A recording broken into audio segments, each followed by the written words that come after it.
often organisations are just talking about their own values, but it's really important to enable people to have a conversation around how their personal values and how that fits into the overall picture. And the real heart of that is doing like what we've done. And I've done this in a number of organisations all over the world. And it always strikes me as being remarkable how people who have worked together for 10 years and you've got them in a room and they're talking about things that they really value. And then all of a sudden you have somebody saying, I've been working with you for 10 years and I didn't realise that you valued the same things as I do. And it's a really important part of it. It's, you know, we've got personal values, we've got community values, we've got organisational values. And to really bring them alive and enable people to have their own values front and centre, enable them to have a conversation about how their values align with the organisational values.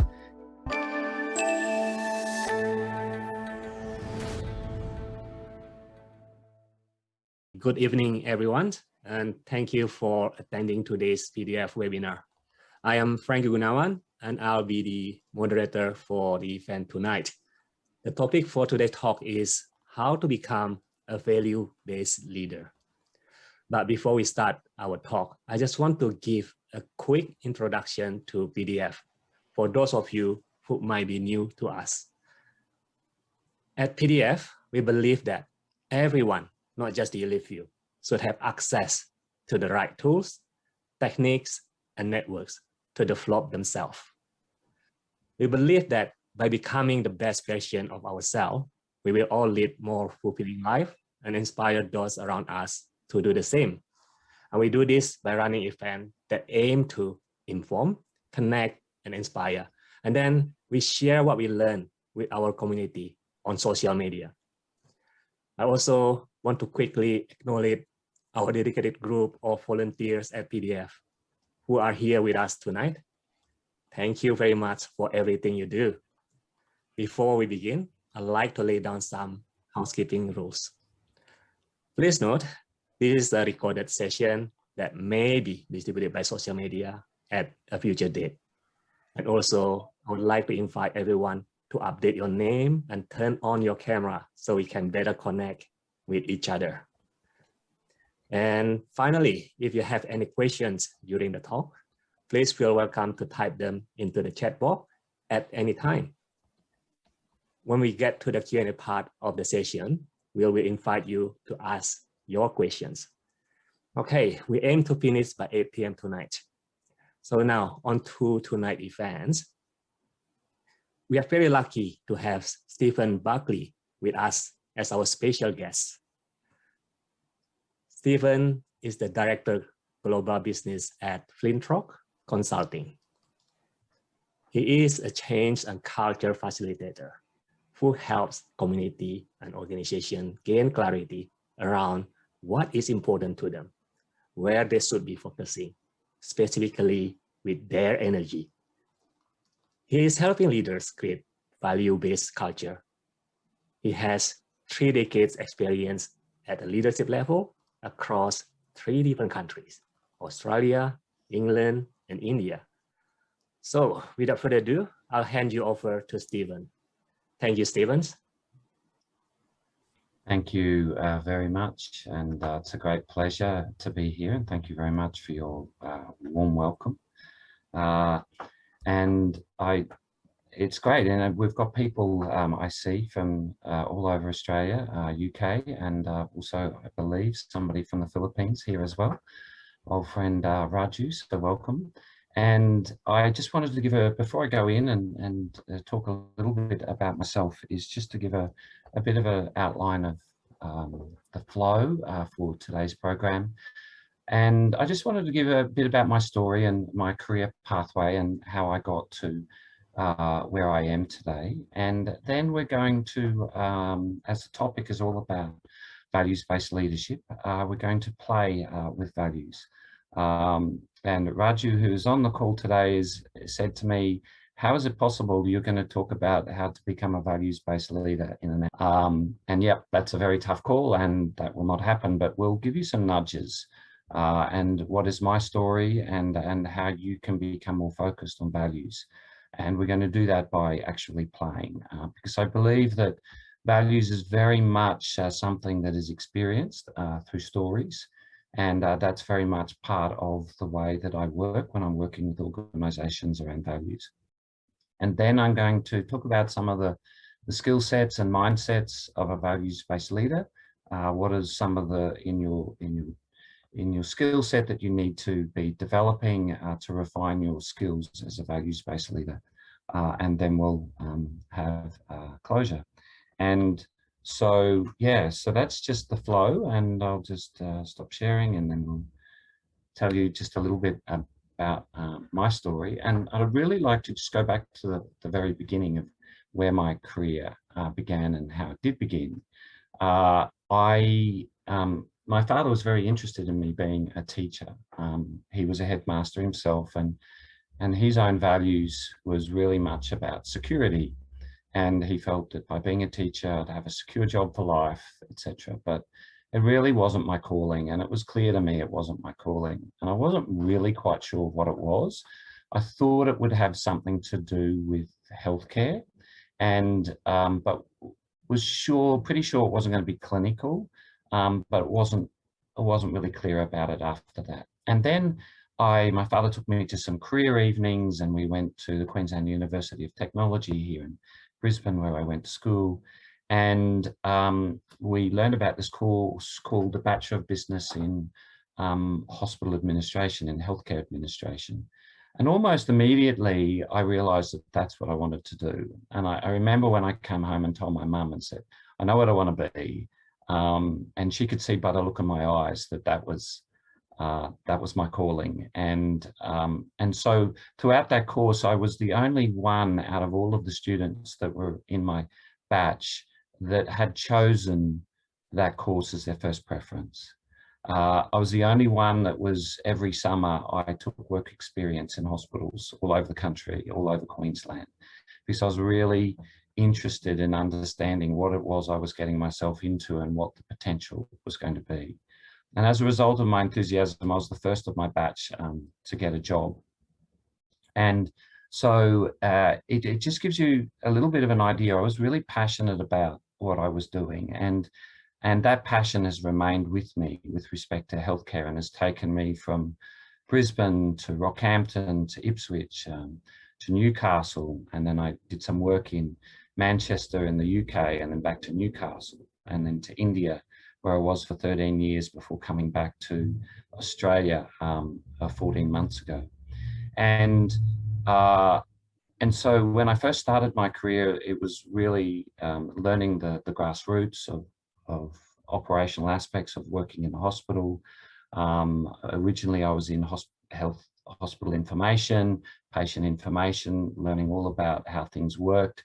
And then I slowly grew into a role around quality, a hospital quality management role in a large teaching hospital, and where I worked with patient safety, improving systems and processes.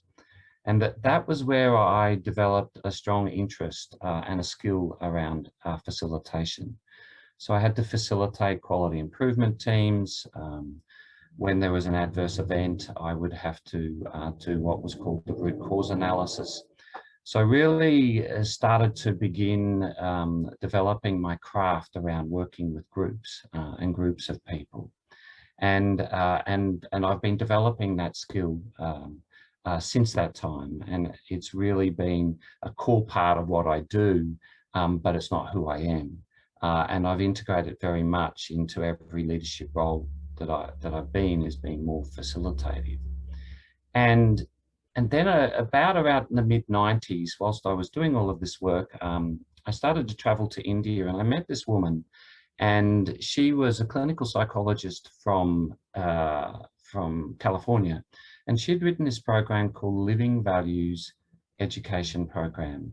And it was really fascinating what she was doing, and this program had gone worldwide, and she was teaching teachers how to integrate values into the curriculum, how to integrate it into a maths how to integrate a conversation around values into history, into geography. And so I was really fascinated by this program, knew a few people in the education sector, mentioned it to a few friends. They were really fascinated, and they asked if I could arrange for her to come to Australia.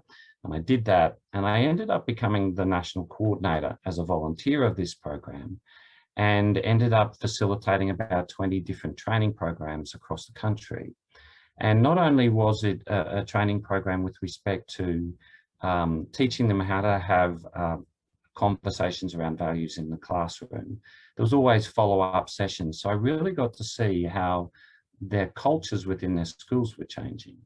Their classrooms were changing, and they had hundreds of stories of individual students who were the problem students changing and transforming. So I was really beginning to see the power of values in real life, and so really became more interested in it from an organizational setting as well. And then I went to India in about 2006, and whilst I was in India, I was introduced to a program called Values in Healthcare, a Spiritual Approach.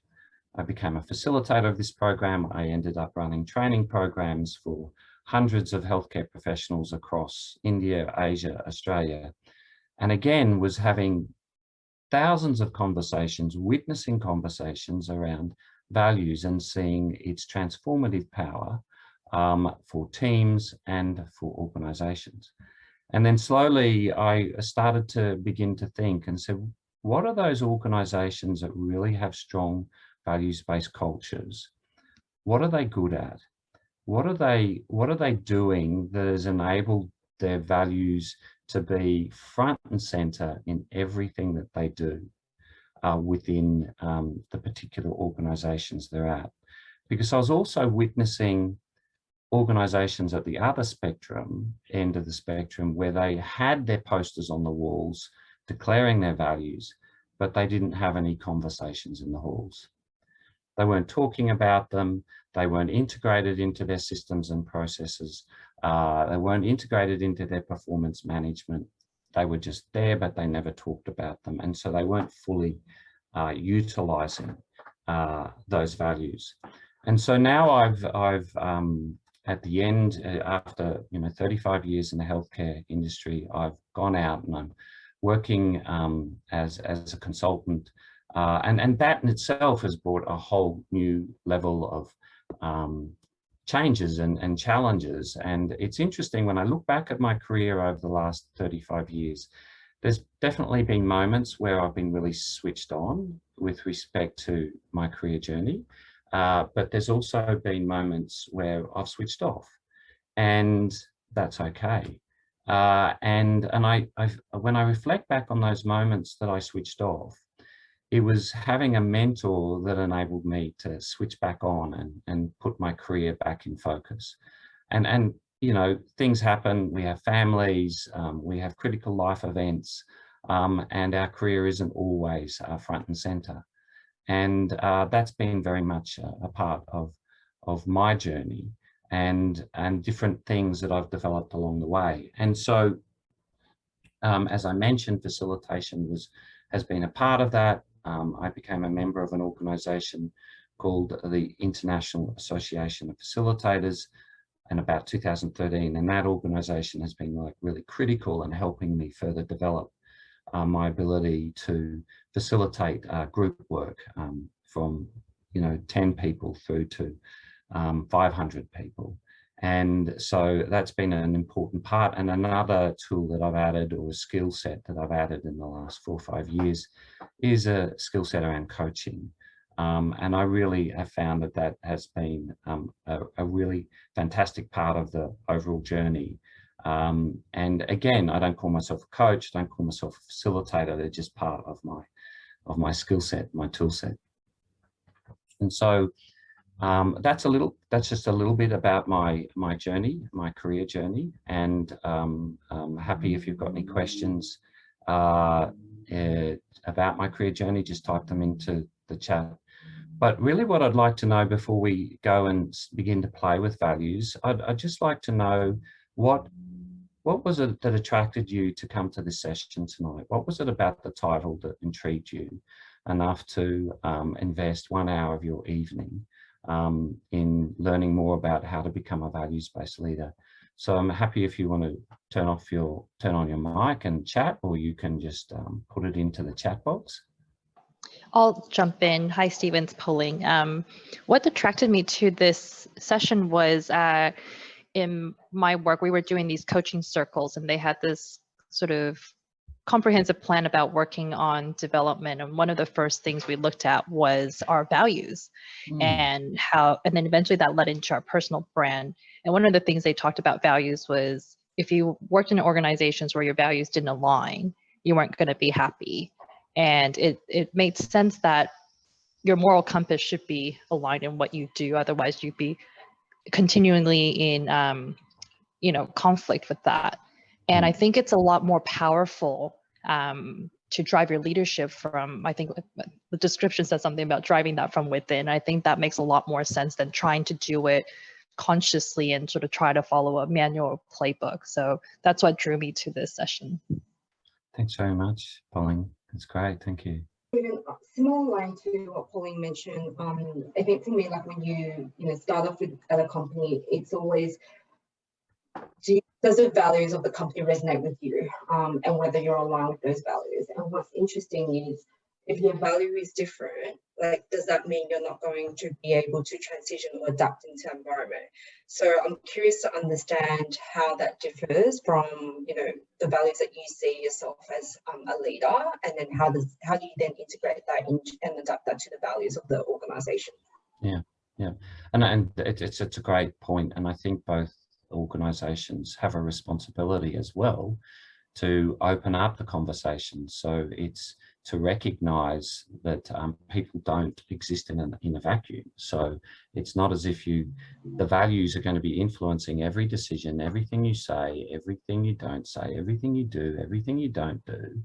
And so it's there every day. So it's really important that organizations open it up for people to have conversations where their own values come to the surface.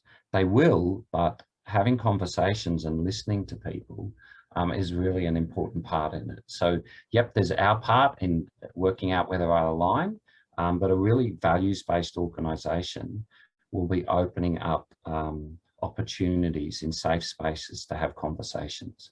And often the misalignment occurs because there's not shared meaning around what the value word means. And that's definitely something that we're going to play with in this workshop. So Natalie said, keen to understand how you can be a true, authentic, values-based leader in a fast-paced, profit-driven corporate culture. Yep, and that's still work in progress for me as well. And I think part of that process has been clear on your values, but even you can, within your own teams, what you can influence. Recently, I was speaking to a leader from within a government department, and they had their organizational values, but he was proactive. They were a large part of what his team did, and a large part of why his team was so successful and recognized, because he didn't wait for the organization to give him permission to talk about values. And so he led the way. And so we can do that within our own teams, our own departments. Georgina, I've always been values-based driven and I work out all work problems based on the company and my own values. That's great. Thank you, Georgina.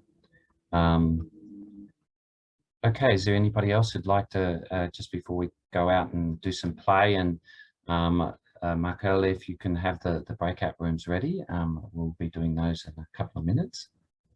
Anybody else? We have one in the chat from Lawrence. So I missed that. Can you just read that out for me, please?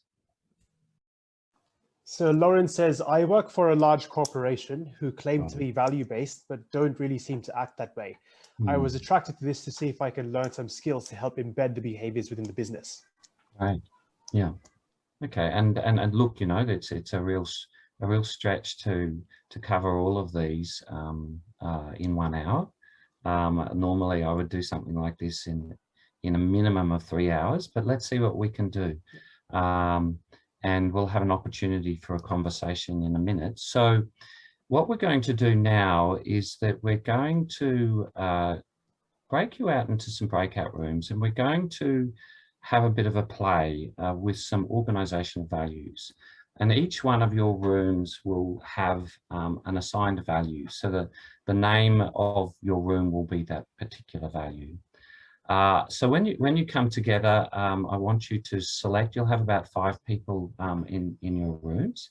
How many people have we got here? We've got 26, so I guess that's about 5 rooms. All right.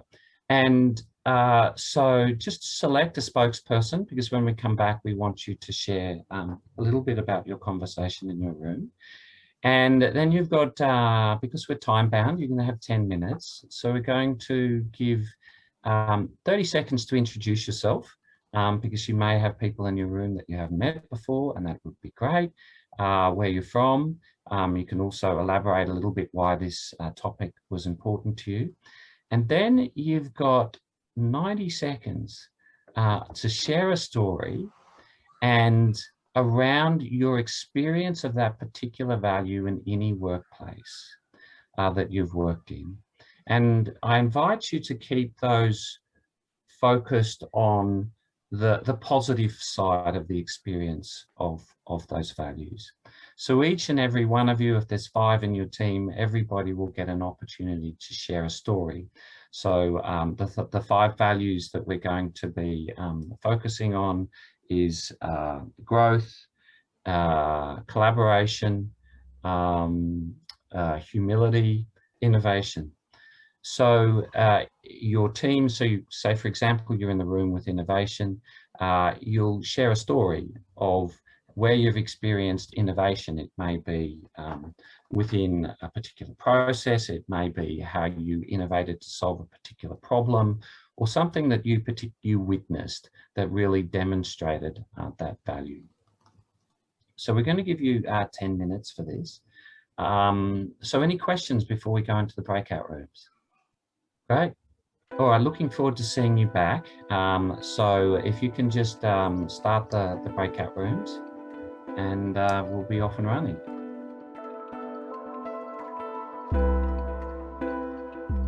So welcome back, everybody. So it'd be great. We might start with the humility group, and just tell us overall what was the experience with respect to, not talking about the stories, but the experience of just listening to each other's stories. What came up for you in that exercise? So yeah, we had let me turn my camera quickly as well. We had a couple of stories from myself and Damien, and I think it was Helen as well that got involved. And there was a sort of running theme of leaders in the business when they are displaying humility in that sense. What they kind of actually do is empower you to make decisions at a sort of, I guess, a lower down level, but also for yourself. And it's more that kind of when the leadership is humble and they know that maybe their way isn't the best way, they are showing all of those signs of humility, that actually means that they're giving you the opportunity to make a decision. And one of the things I said was the decision maker should be the closest point of impact. So whoever's affected by that decision should be the person that's making the decision.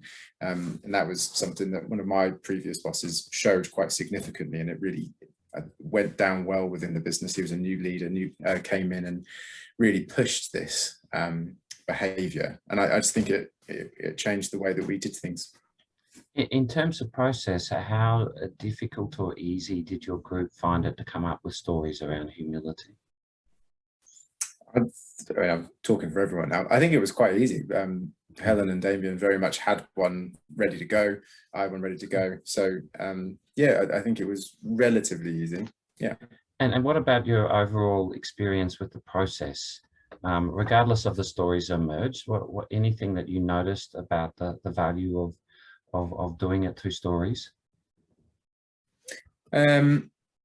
I think it just anchored it into something that was real, and then everyone could talk about it in quite a positive way. Okay, great. All right, thank you. So why don't we go across to innovation?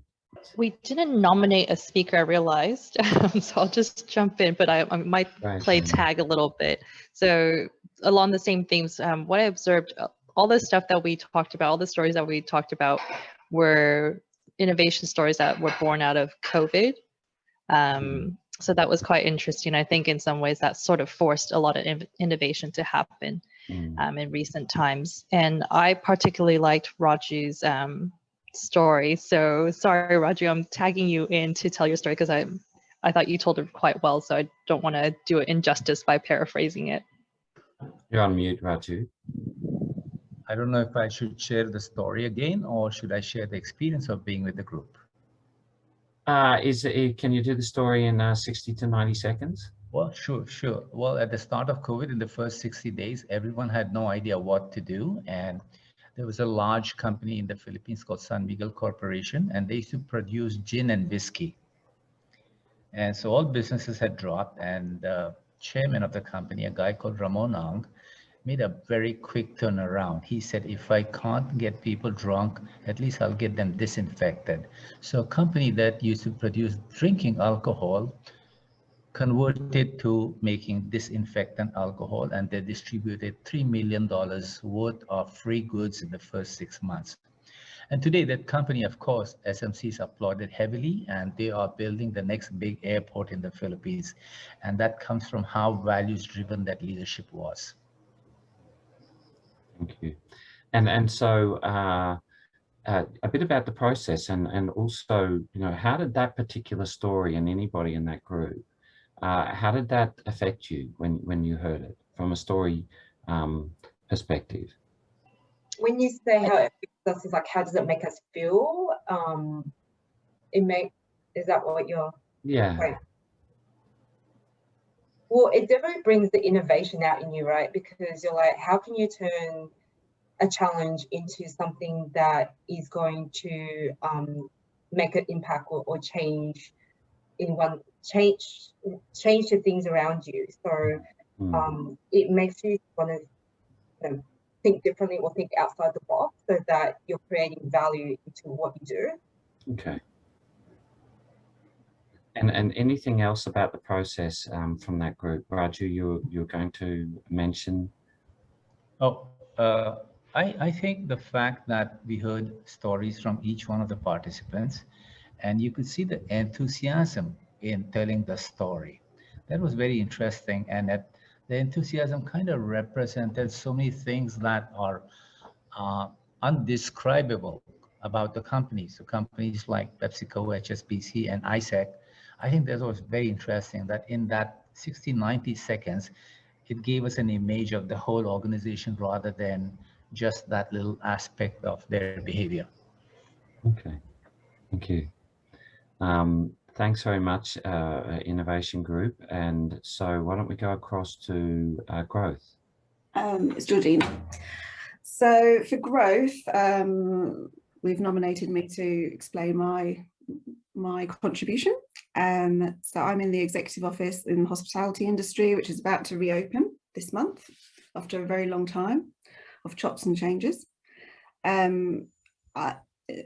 much as I'm in the executive office, I'm going to be taking on another department and opening that up, and I'll have people reporting into me.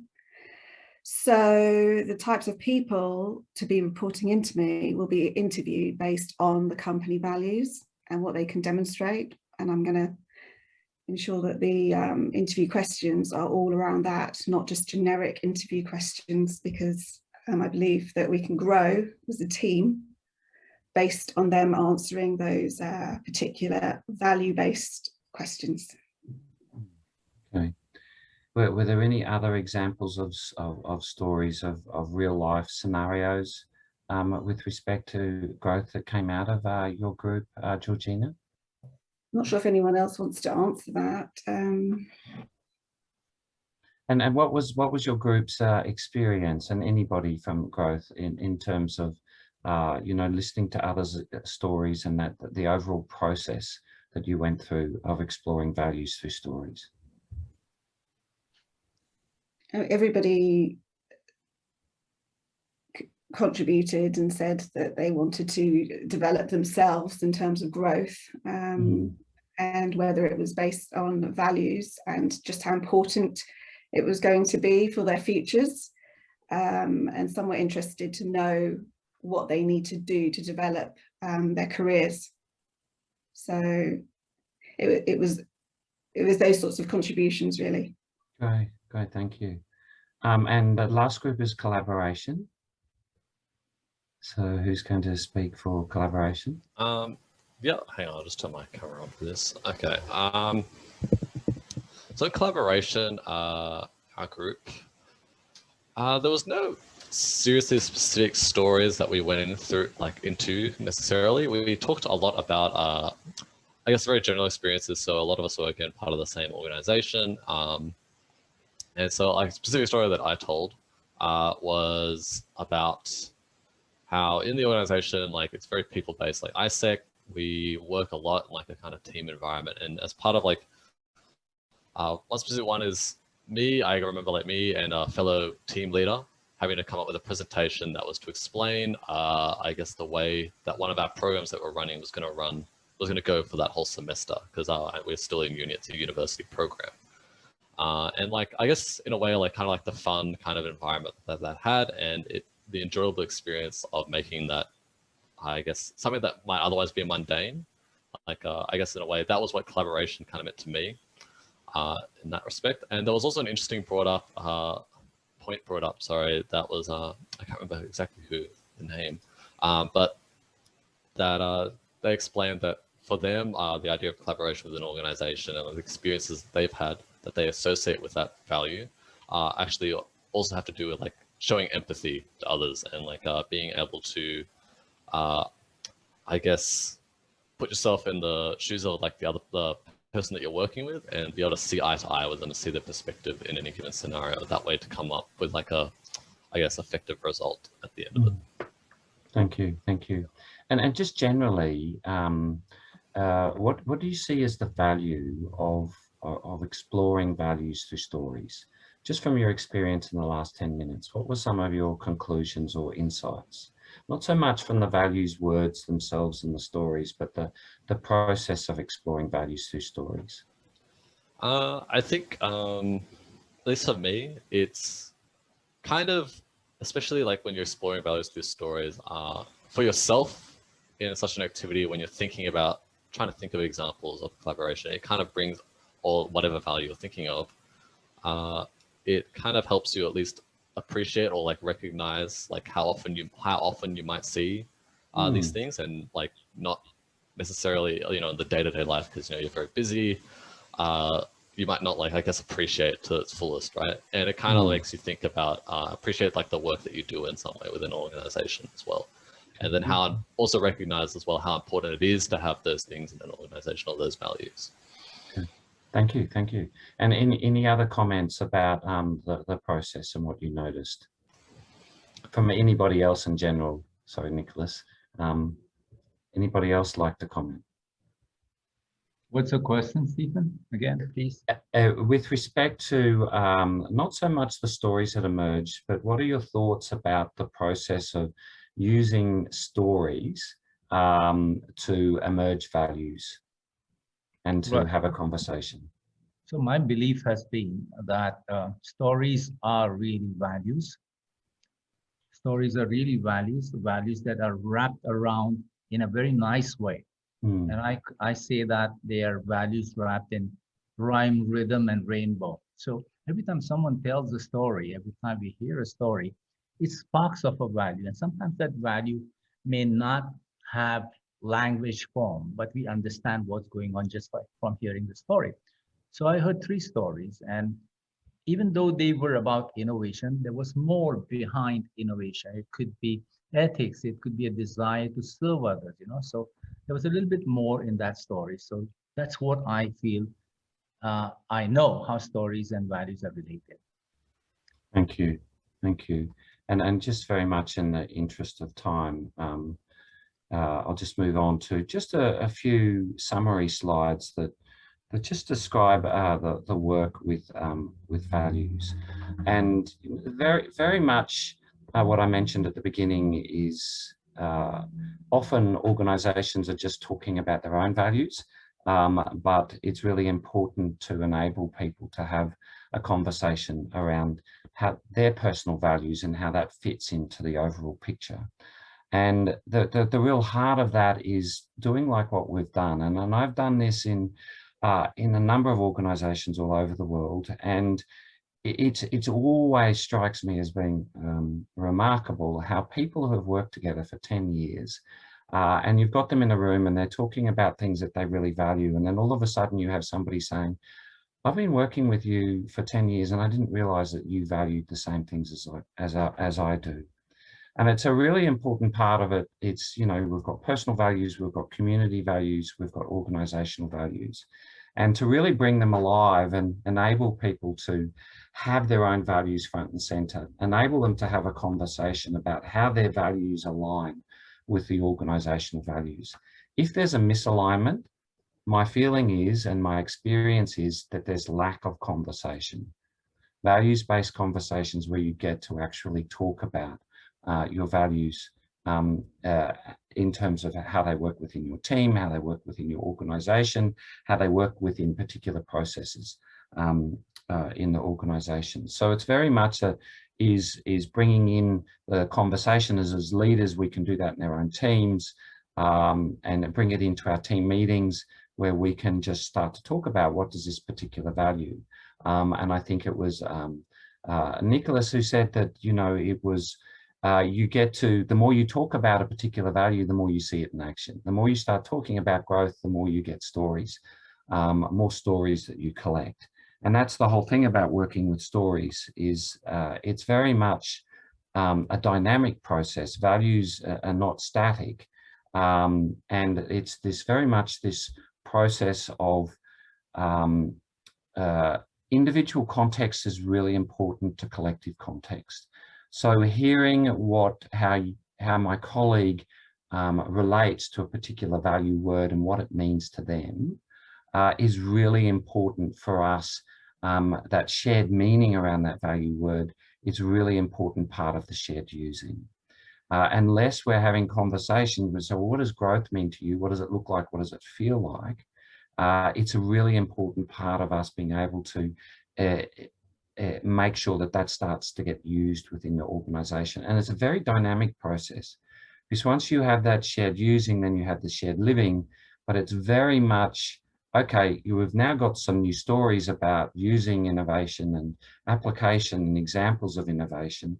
Let's sit down and talk about it again. Has our shared meaning shifted at all? Has it expanded? Has it grown? And these circles that I've put around each of these, the values of the shared meaning, shared using, they're not closed because it's not a close and shut conversation. It's very much an ongoing conversation. And that space is providing us the opportunity to experiment and understand further the value. And we, you know, talked about skill set and mindset. And I know that we're very much running out of time, but these are the important aspects is around telling a good story. And there's a particular reason why we use only 90 seconds to tell a story, because when I'm training people, they'll say it's impossible to tell a story in 90 seconds. And they'll start off at being 6 and then it'll be 4. And then we coach them in how to tell a story, a good story, because it's the telling of the story that helps trigger other stories. And it'll be interesting to see, you know, when you're in your groups and you're thinking of growth and you really weren't quite sure of an idea of a story, and then somebody said growth and gave a story, and then that triggered inside of you, oh yeah, now I have an example. And that's an important part of how you tell the story. And it is an important part is telling, but also a lot of emphasis is placed in organization on storytelling, but not so much on story listening. And that overall role of host in how you create an environment for people to have a conversation, a safe conversation about their values. And sometimes a little bit of work has to be done around that. And as leaders, learning that skill of how to host conversations. And this is where some of the mindset things come in, of being really conscious of your biases. And that's a whole nother workshop.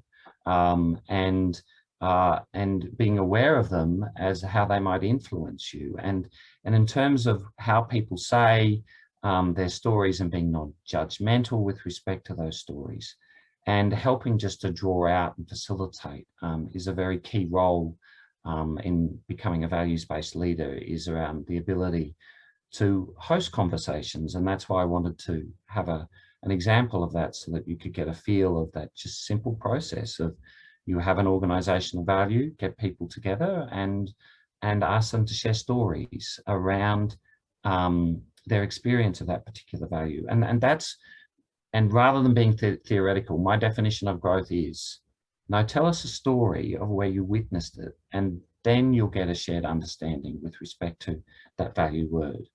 And then an important part of that is that once you've listened to those stories, and when I do this in workshops with an organization I'm working through, they have 3 values.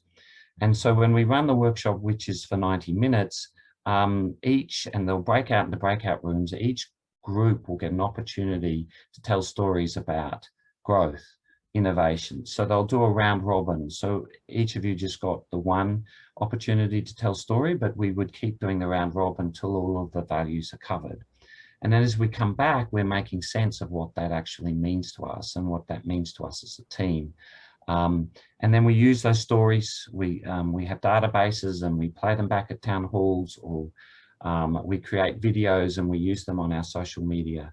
But it's also very much an iterative process. And I know that I've very much raced through that a little bit like a bit too fast, but very conscious that we've just hit 8 o'clock.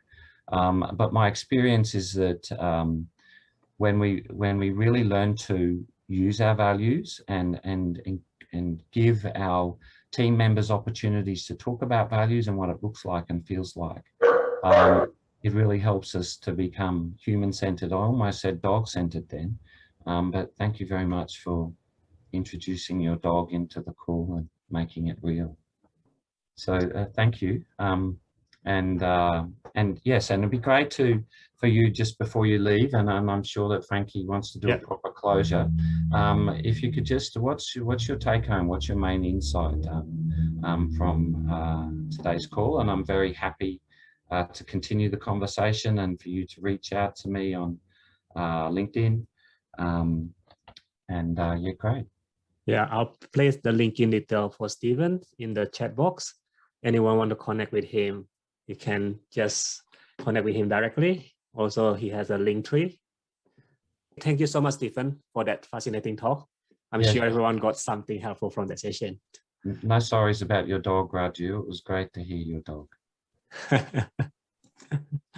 Yeah. All right. I would like to also thank everyone for attending this event. And if you want to know more about our upcoming event, please visit us on Facebook or LinkedIn, and also our website, www.professional.forum.org.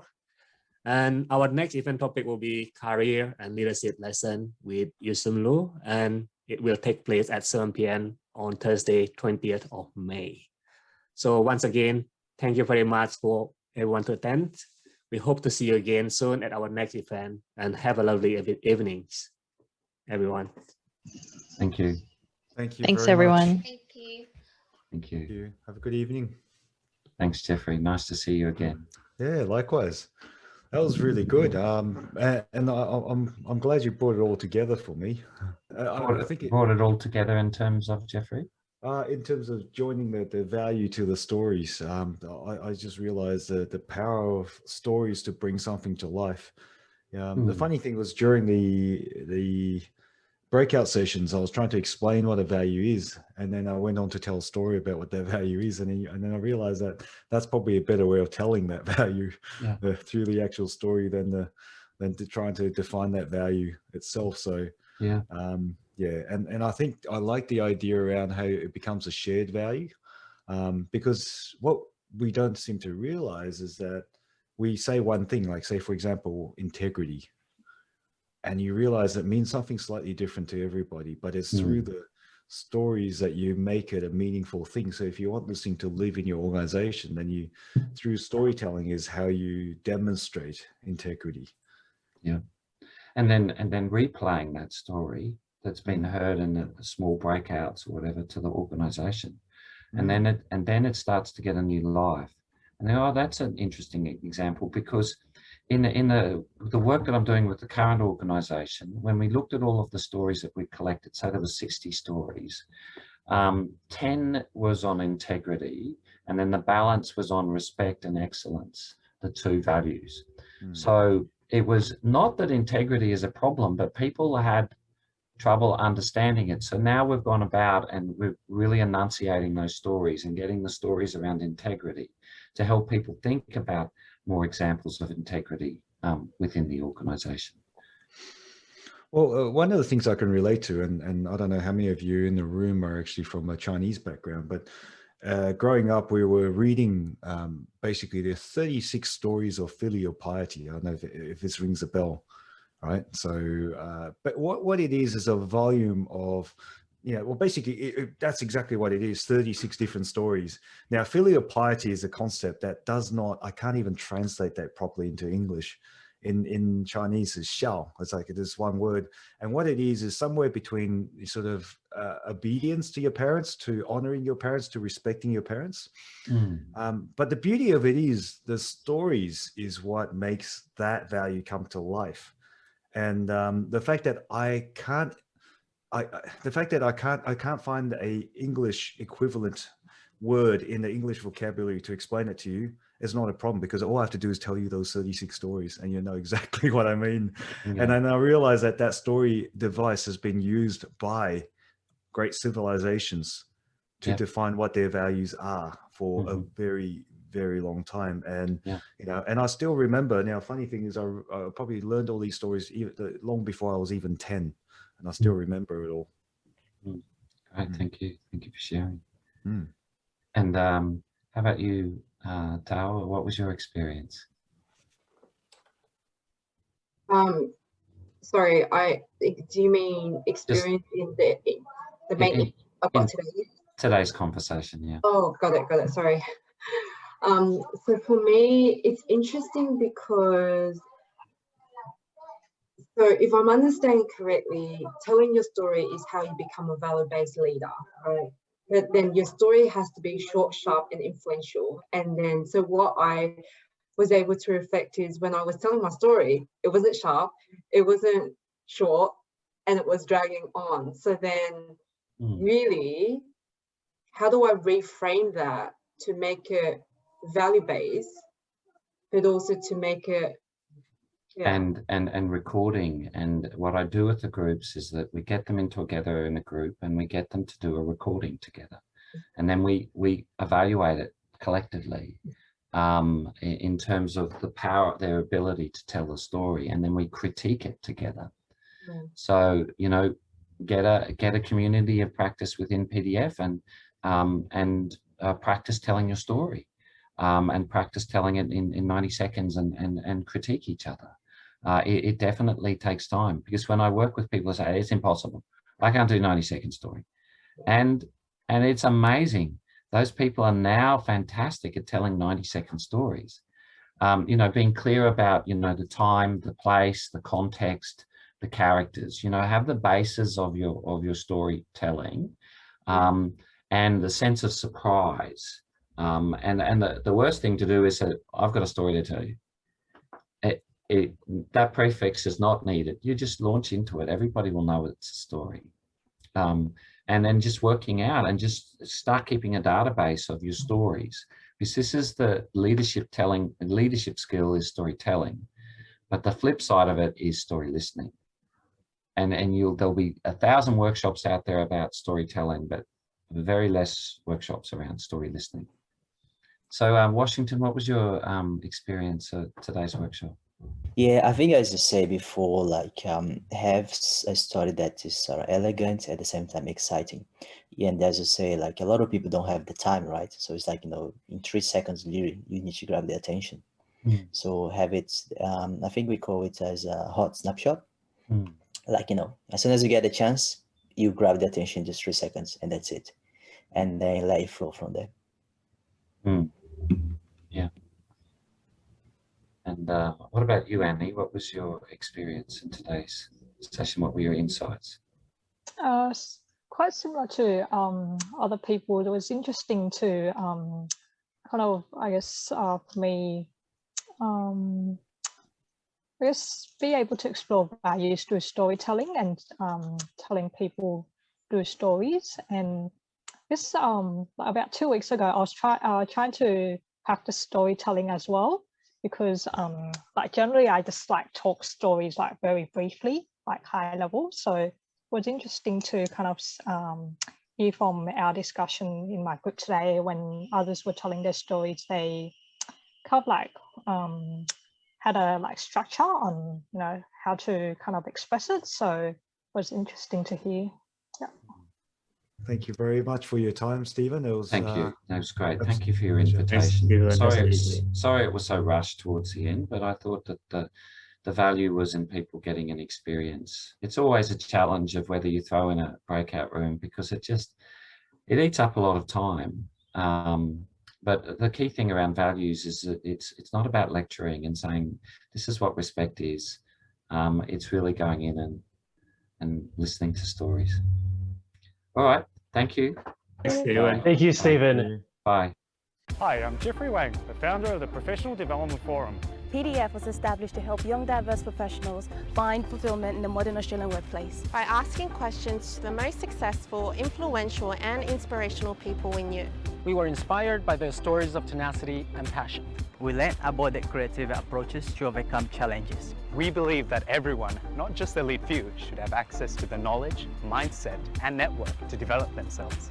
By becoming the best version of ourselves, we lead a happier, more fulfilling life and inspire those around us to do the same. Moving our event online has made us more accessible than ever. We share what we learned on our website, YouTube channel and podcast. So please share this video, subscribe to our channel and turn on the notification bell. We look forward to seeing you at an upcoming event.